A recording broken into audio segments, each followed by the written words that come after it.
Wicklow, it's Gran. I thought since it's just before Christmas, only about 5 more days, I thought we would do one more Christmas story. Does that sound fun?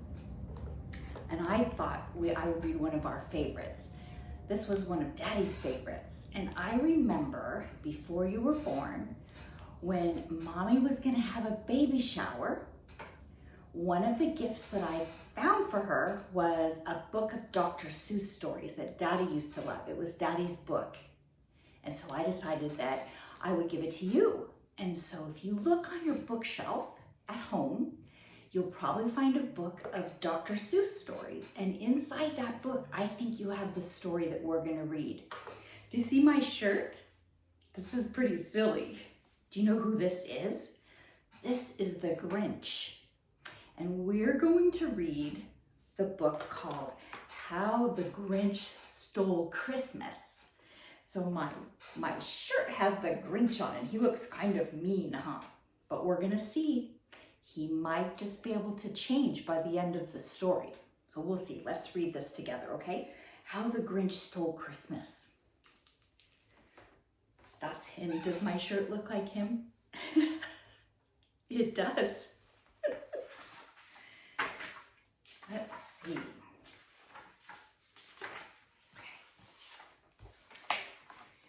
Every Who down in Who-ville liked Christmas a lot.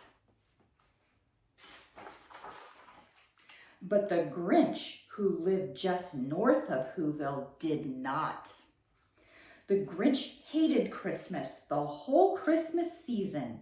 Now please don't ask why, and no one quite knows the reason. It could be his head wasn't screwed on just right. It could be perhaps that his shoes were too tight. But I think that the most likely reason of all may have been that his heart was 2 sizes too small. There's the Grinch. He looks a little bit mean, doesn't he? Living in that cave. We'll see. But whatever the reason, his heart or his shoes, he stood there on Christmas Eve, hating the Whos, staring down from his cave with a sour, Grinchy frown at the warm lighted windows below in their town, for he knew every Who down in Who-ville beneath was busy now hanging mistletoe wreath.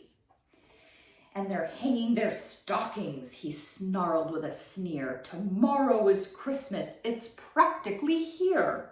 Then he growled with his Grinch fingers, nervously drumming. I must find a way to stop Christmas from coming. For tomorrow, he knew, all the Who girls and boys would make bright and early. They'd rush for their toys.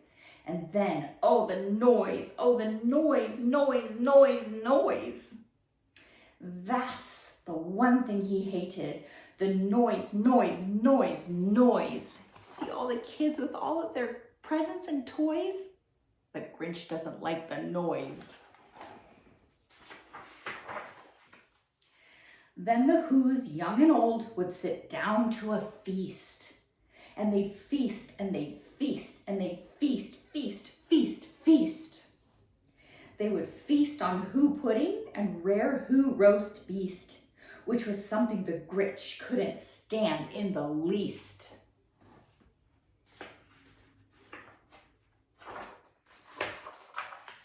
And then they'd do something he liked least of all.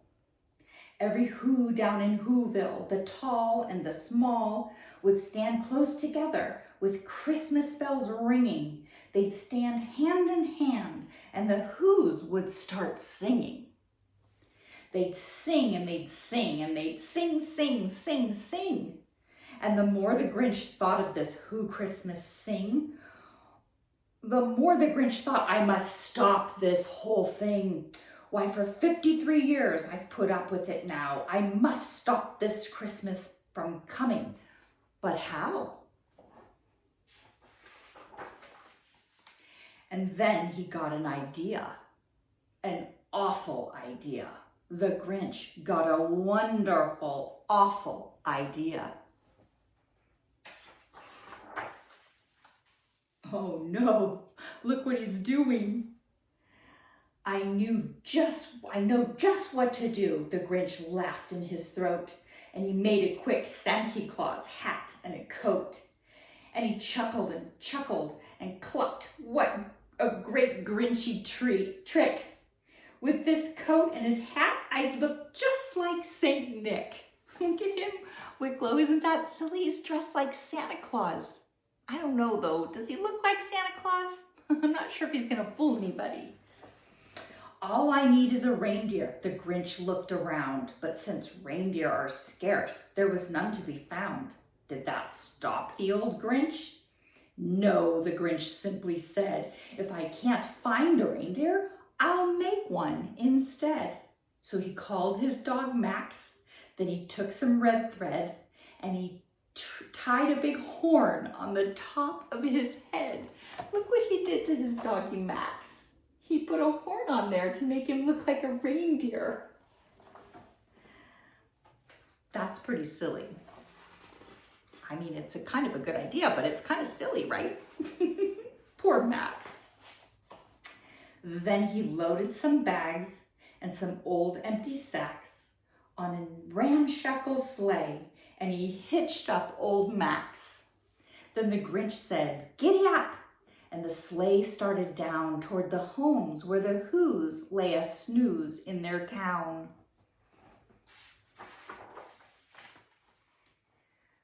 All their windows were dark, quiet snow filled the air. All the Who's were all dreaming sweet dreams without care. When he came to the first little house on the square, "This is shop number 1, the old Grinchy Claus hissed, and he climbed to the roof, empty bags in his fist. There he is going down the chimney. Then he slid down the chimney, a rather tight pinch. But if Santa could do it, then so could the Grinch. He got stuck only once for a moment or two. Then he stuck his head out of the fireplace flue, where the little Who stockings all hung in a row. These stockings, he grinned, are the first things to go.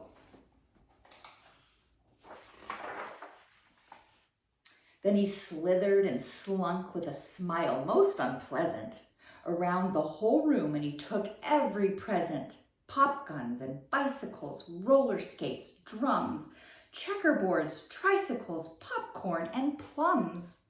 And he stuffed them in bags. Then the Grinch very nimbly stuffed all the bags one by one up the chimbley. There he goes, taking all their toys. Then he slunk to the icebox. He took the Who's feast. He took the Who pudding. He took the roast beast. He cleaned out that icebox as quick as a flash. Why, that Grinch even took their last can of Who hash. Oh my goodness. Even took their dinner. Then he stuffed all the food up the chimney with glee. And now, grinned the Grinch, I'll stuff up the tree.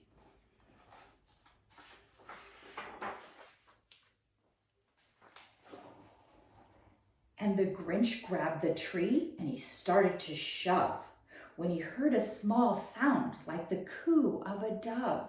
He turned around fast and he saw a small Who, little Cindy Lou who was not more than 2. See, she's right there, little Cindy Lou Who.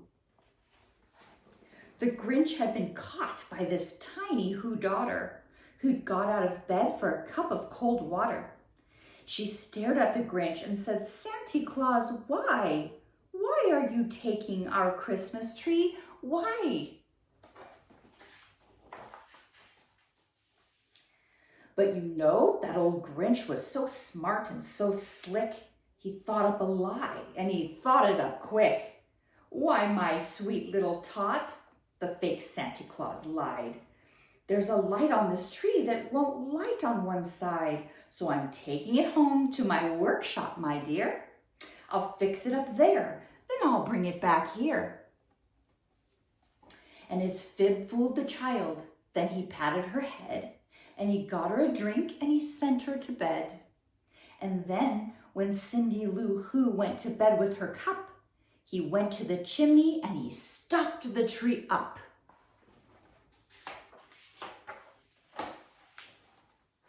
Then the last thing he took was the log for their fire. Then he went up the chimney himself, the old liar. On their walls he left nothing but hooks and some wire. And the one speck of food that he left in the house was a crumb that was even too small for a mouse. Look at that, he cleaned out the whole room. You see the little mouse? He's gonna eat a little crumb. Oh no, what do you think is gonna happen? Think he's gonna go to every house? That's a lot of houses, huh? Then he did the same thing to the other Who's houses, leaving crumbs much too small for the other Who's mouses. Oh boy, look at the sleighs all full. Look at that. It was 15:15 dawn, all the Who's still abed, all the Who's still a snooze.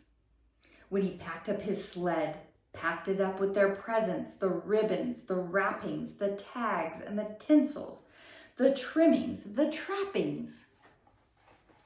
Do you think Max is going to be able to pull that sled all the way up the hill? Oh my goodness. 3,000 feet up the side of Mount Crumpit. He rode with his load to the tip-top to dump it. Pooh-pooh to the Who's, he was Grinchiously humming. They're finding out now that no Christmas is coming. They're just waking up. I know just what they'll do. Their mouths will hang open a minute or two. Then the Who's down in Who-ville will all cry, boo-hoo. Oh no. He's got that all the way at the top of Mount Crumpit. Okay, here we go. Let's see. That's a noise, grinned the Grinch, that I simply must hear.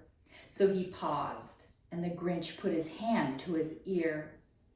And he did hear a sound rising over the snow. It started in low, then it started to grow.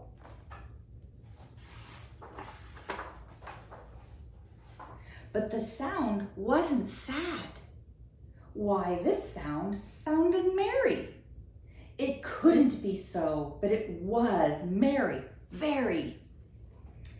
He stared down at Who-ville. The Grinch popped his eyes. Then he shook.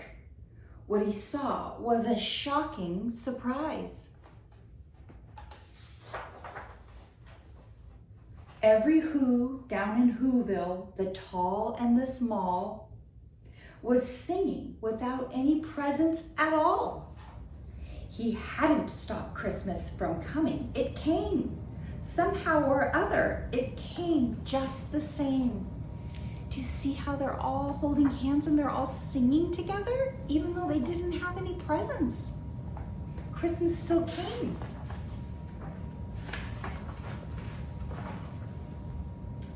And the Grinch, with his Grinch feet ice cold in the snow, stood puzzling and puzzling. How could it be so? It came without ribbons. It came without tags. It came without packages, boxes, or bags. And he puzzled 3 hours till his puzzler was sore. Then the Grinch thought of something he hadn't before. Maybe Christmas, he thought, doesn't come from a store. Maybe Christmas, perhaps, means a little bit more.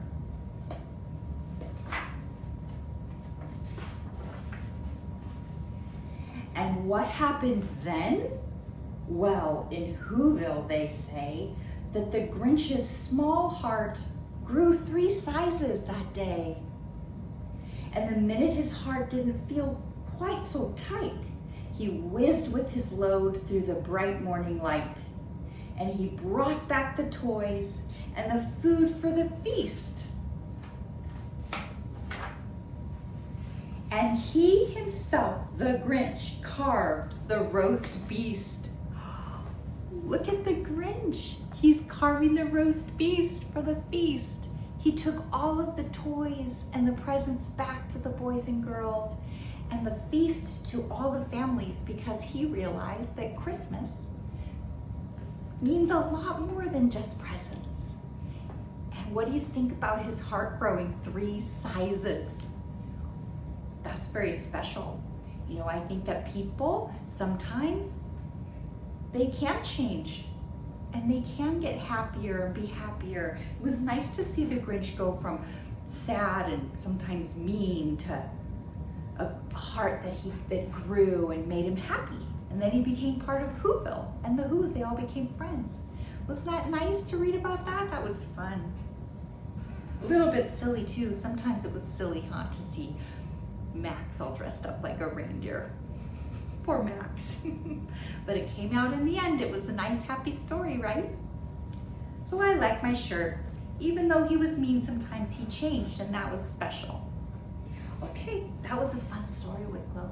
And Christmas is almost here. We're going to be together for Christmas this year, so Gran and Grandpa John are so excited that you're coming. And we're going to have a fun Christmas with all of our cousins and families, and we can't wait to see you. So we love you, Wicklow. Like always, from the sky to the ground, forever and ever. Mwah. Merry Christmas, sweet girl. We love you.